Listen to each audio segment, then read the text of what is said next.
ಒಂದು 54 ಕಡೆಗಳಲ್ಲಿ ಕೂಡ ಹೋಗಿ ಆತನು ಪ್ರಾರ್ಥನೆ ಮಾಡಿ ಸ್ವಾರ್ಥ ಬೋಧಿಸಬೇಕೆಂಬುದಾಗಿ ಆಸೆ ಆತನಿಗೆ. చాలా జాగ్రత్తగా వినండి. ತುಂಬಾ ಹೆಚ್ಚಿನವರಾಗಿ ಕೇಳಿರಿ. ఒక వ్యక్తి ఆయన ఇన్వైట్ చేశాడు ఆఫ్రికా దేశానికి. ಆ ಒಬ್ಬ ವ್ಯಕ್ತಿಯು ಆತನು ಆಫ್ರಿಕಾ ದೇಶಕ್ಕೆ ಆತನು ಕರೆ ಮಾಡಿ ಆಹ್ವಾನಿಸಿದ. సభ స్టార్ట్ అయింది. ಅವನ ಸಭೆ ಪ್ರಾರಂಭವಾಯಿತು. సాయంకాల సమయంలో ಆ ಸಾಯಂಕಾಲ ಸಮಯದಲ್ಲಿ సుమారుగా 2000 మంది కంటే పైగా వచ్చారంట. ಸುಮಾರು 2000 ಜನಕ್ಕಿಂತ ಹೆಚ್ಚಾದ ಜನರಲ್ಲಿ ಸೇರಿದ್ರು. ఆయన సువార్త ప్రకటన ప్రారంభించాడు. ಆತನು ಸ್ವಾರ್ಥ ಬೋಧಿಸಲು ಪ್ರಾರಂಭ ಮಾಡಿದ. ಬೋಧಿಸಿದ. అయితే ఆయనలో ఒక బాధ కలుగుతుంది. ಆತನಿಗೆ ಒಂದು ಬಾಧ ಉಂಟಾಗ್ತಾ ಇದೆ. ఆ పిలిచిన వ్యక్తితో మాట్లాడుతున్నాడంట. ಆ ಕರೆದಂತ ವ್ಯಕ್ತಿಯೊಂದಿಗೆ ಮಾತನಾಡ್ತಾ ಇದ್ದಾರಂತೆ. ಅಯ್ಯ, why there are no young people? ಯಾಕೆ ನಿನಗೆ ಯಮನ ಮಕ್ಕಳು ಇಲ್ಲ ಇಲ್ಲಿ? ఈ సభలో ఒక్క యవనస్తులు కూడా లేరు. ఎందుకు? ಇಲ್ಲಿ ಒಬ್ಬ ಯಮನಸ್ಥರು ಕೂಡ ಈ ಸಭೆಯಲ್ಲಿಲ್ಲ. ಯಾಕೆ? అంతా వృద్ధులే ఉన్నారు. ಎಲ್ಲ ಉದ್ದರಿದ್ದಾರಲ್ಲ. యవనస్తులేరి. ಯಮನಸ್ಥರು ಇಲ್ಲಿ యవనస్తులు లేరా? ಇಲ್ಲವಾ? ಇಲ್ಲಿ ಯಮನಸ್ಥರು. ఆయన పిలిపించిన ఒక వ్యక్తి అంటున్నాడంట, ಆ ಕನಿಸಂತ ವ್ಯಕ್ತಿ ಹೇಳ್ತಾ ಇದ್ದಾರಂತೆ. అయ్యా ಅಯ್ಯ, ఆ యవనస్తులు ఇక్కడ లేరు. ಆ ಯಮನಸ್ಥರು ಇಲ್ಲಿ ಇಲ್ಲ. మరి ఎక్కడ? ಅಲ್ಲಿ ಎಲ್ಲಿದ್ದಾರೆ? రండి చూపిస్తా. ಮತ್ತೆ ನಾವು ತೋರಿಸ್ತೇನೆ ಬನ್ನಿ ಎಂಬುದಾಗಿ తీసుకొని వెళ్ళిపోయాడంట. ತೆಗೆದುಕೊಂಡು ಹೋದರಂತೆ. ఆ యొక్క ప్రదేశానికి తీసుకొని పోయాడు. ಅವನು ಪ್ರದೇಶಕ್ಕೆ ಕರೆದುಕೊಂಡು ಹೋದರಂತೆ. అక్కడ ఒక పెద్ద ఇల్లు ఉంది. ಅಲ್ಲಿ ಒಂದು ದೊಡ್ಡ ಮನೆ ಇತ್ತು. దాంట్లో పోతేనే అందరు యవనస్తులు డాన్స్ ఆడుతూ నాట్యం వేస్తూ విధమైన పాపాలతో నిండిపోయింటున్నారు అక్కడ. ಆ ಒಂದು ಮನೆಯಲ್ಲಿ ಒಂದು ಡ್ಯಾನ್ಸ್ಗಳು ಮಾಡುತ್ತಾ ವಿಧ ವಿಧದ ಪಾಪಗಳಲ್ಲಿ ಎಲ್ಲರೂ ತುಂಬಿ ಹೋಗಿದ್ರಂತೆ. ಅಲ್ಲಿ అక్కడ చూసిన ఆయన రెనాల్డ్ వాకే హృదయం పగిలిపోయింది. ಅದನ್ನು ನೋಡಿದ ರೊನಾಲ್ಡ್ ಬಾಂಕಿಯ ಒಂದು ಹೃದಯ ಕೂಡ ಹೋಯಿತು. అయ్యా ಅಯ್ಯ, ఏంది ఈ యవనస్తులు? ಏನು ಈ ಯಮನ ಮಕ್ಕಳು? వీళ్ళకు రక్షణ లేదా? ಇವರು ರಕ್ಷಣೆ ಇಲ್ಲವಾ? పాపపు జీవితంలో ఇలాగే జీవిస్తున్నారే. ಇವರು ಪಾಪ ಜೀವನ ಇದೇ ರೀತಿಯಾಗಿ ಜೀವಿಸುತ್ತಾ ಇದ್ದಾರಲ್ಲ. అని ఒక అగ్ని, ఒక ఆవేశం ఆయనలో పుట్టింది. ಒಂದು ಬೆಂಕಿ, ಒಂದು ಆವೇಶವನ್ನು ಹುಟ್ಟಿಕೊಂಡಿತ್ತು. ఏ విధమైన యవన బిడ్డలు మార్చాలి. ಏನಾದ್ರು ಮಾಡಿ ಯಮನ ಮಕ್ಕಳನ್ನ ಬದಲಾಯಿಸಬೇಕು. మర్చిపోలేక ఆయన క్లబ్ లో ఉన్న ఆ మేనేజర్ తో మాట్లాడాడంట. ಅಲ್ಲಿ ತಡೆದಾಗದೆ ಕ್ಲಬ್ನಲ್ಲಿರುವಂತ ಮೇಲಿನೊಂದಿಗೆ ಅದನ್ನು ಮಾತನಾಡಿದಂತೆ.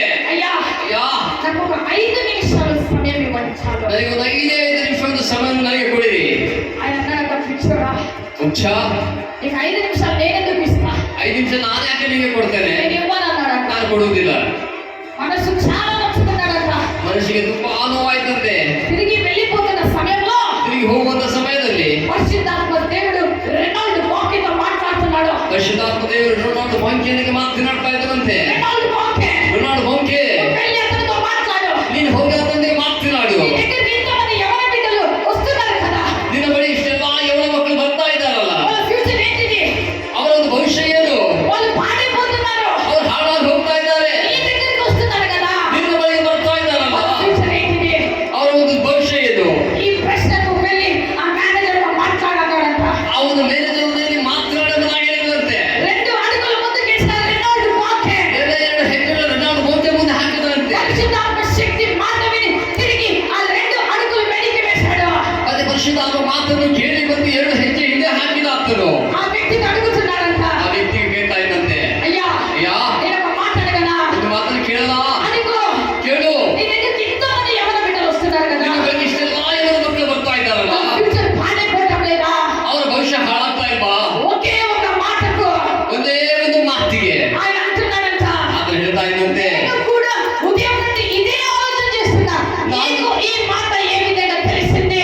ನಾನು ಕೂಡ ಇದೇ ರೀತಿಯಾಗಿ ಉದಯ ಕಾಲ ಸಮಯದಲ್ಲಿ ಆ ಮಾತನ್ನು ಆಲೋಚನೆ ಮಾಡ್ತಾ ನಿನಗೆ ಹೇಗೆ ಗೊತ್ತಾಯ್ತಿದ್ದು? ఆయన అన్నాడంట, ಆತನು ಹೇಳಿದಂತೆ. నీతో మాట్లాడే దేవుడు నాతో కూడా మాట్లాడాడు. ನಿನ್ನೊಂದಿಗೆ ಮಾತನಾಡಿದ ದೇವರು ನನ್ನೊಂದಿಗೂ ಕೂಡ ಮಾತನಾಡಿದ್ದಾನೆ. హల్లెలూయా. ಹಲ್ಲೆಲೂಯಾ. అప్పుడు ఆ వ్యక్తి అన్నాడంట, ಆ ವ್ಯಕ್ತಿ ಹೇಳಿದಂತೆ. నీకు 5 నిమిషాలు మాత్రమే సమయం ఇస్తా. 5 ನಿಮಿಷಗಳಿಗೆ ಸಮಯ ಕೊಡ್ತೇನೆ. అయితే మిడ్ నైట్ 11 గంటలకు ಆದರೆ ಮಧ್ಯರಾತ್ರಿ 11 ಗಂಟೆಗೆ సరే అని వెళ్ళిపోయాడు.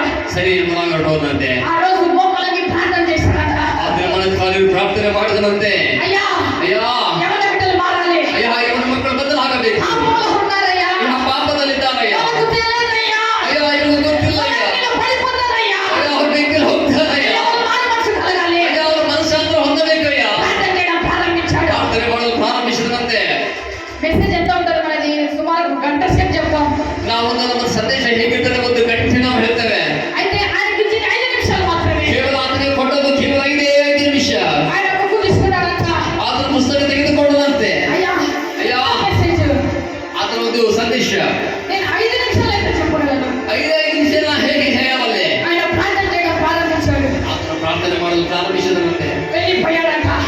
లోపలికి పోతుంటే 11 గంటలైంది. 11 గంటೆ ಆಯ್ತು. ఆయన పబ్లిక్ వెళ్ళాడు. ಆ ಎಲ್ಲ ಒಂದು ಜನರ ಮುಂದೆ ಹೋದ. అదే విధంగా ప్రజలు ఇష్టానుసారమైన జీవితం జీవిస్తున్నారు. ಅದೇ ರೀತಿಯಾದ ನಮಗೆ ಇಷ್ಟಾನುಸಾರವಾದ ಜೀವಿತವನ್ನು ಜೀವಿಸುತ್ತಾ ಇದ್ದಾರೆ. ఎప్పుడైతే వాక్య అడుగు పెట్టిండో ಯಾವಾಗ ಬೊಕ್ಕೆಯಲ್ಲಿ ಹೆಜ್ಜೆ ಇಟ್ಟನು, ఆయన చేతికి ఒక మైక్ ఇచ్చారంట. ಆತನ ಒಂದು ಕೈಗೆ ಒಂದು ಮೈಕ್ ಅನ್ನು ಕೊಟ್ಟರಂತೆ. ఎప్పుడైతే ఆ మైక్ ఇచ్చారో ಯಾವಾಗ ಮೈಕ್ ಅನ್ನು ಕೊಟ್ಟರು, ఆ సౌండ్ కాస్త తగ్గిపోయింది. ಆ ಒಂದು ಶಬ್ದದ ಪ್ರಾಸ್ಗಳು ಕೀಳು ಹೋಯ್ತು. ఆయన అంటున్నాడు, అయ్యా నువ్వు నాచురా పరిశుద్ధాత్మ దేవుడు నాతో నాటున్నాడంట. ಆತನ ಹೇಳ್ತಾ ಇದ್ದಾನೆ, ಪರಿಶುದ್ಧಾತ್ಮ ದೇವರು ನೀವು ನನ್ನೊಂದಿಗೆ ಬನ್ನಿರಿ, ಕರ್ತನೇ ನೀವು ನನ್ನೊಂದಿಗೆ ಬಂದಿರಿ ಎಂಬುದಾಗಿ ಹೇಳ್ತಾ ಇದ್ದಾನೆ. 5 నిమిషాలు నేను ఏ విధంగా చేయాలయ్యా? ಅಯ್ಯ 5 ನಿಮಿಷ ಹೇಗೆ ನಾನು ಮಾಡಬೇಕಯ್ಯ? పరిశుద్ధాత్మ శక్తితో మాట్లాడాడు. ಪರಿಶುದ್ಧಾತ್ಮ ಶಕ್ತಿ ಆತನಿಗೆ ಮಾತನಾಡಿತು. ఓకే ಓಕೆ ಅವರೇ, ఒక్కడే లేవు, ನೀವು ಒಬ್ಬನೇ ಇಲ್ಲ, నేను నీతో ఉన్నా, ನಾನು ನಿನ್ನೊಂದಿಗೆ ಇದ್ದೇನೆ, ప్రారంభించు అన్నాడంట. ಪ್ರಾರಂಭ ಮಾಡು. ఎప్పుడైతే రెండో వాక్య ప్రార్థన చేయడం ప్రారంభించాడో ಯಾವಾಗ ಜನರು ಓಕೆ ಹೇಳಲು ಪ್ರಾರಂಭ ಮಾಡಿದ್ರು, ఒక్కొక్కరుగా మోకరించి ప్రార్థన చేయడం ప్రారంభించారు. ಒಬ್ಬೊಬ್ಬರಾಗಿ ಮೊಣಕಾಲನ್ನು ಪ್ರಾರ್ಥನೆ ಮಾಡಲು ಪ್ರಾರಂಭಿಸಿದರು. పరిశుద్ధాత్మ అగ్ని అభిషేకం ఆ క్లబ్లో దిగి వచ్చింది. ಪರಿಶುದ್ಧಾತ್ಮ ಅಗ್ನಿ ಅಭಿಷೇಕವಾಗುವುದು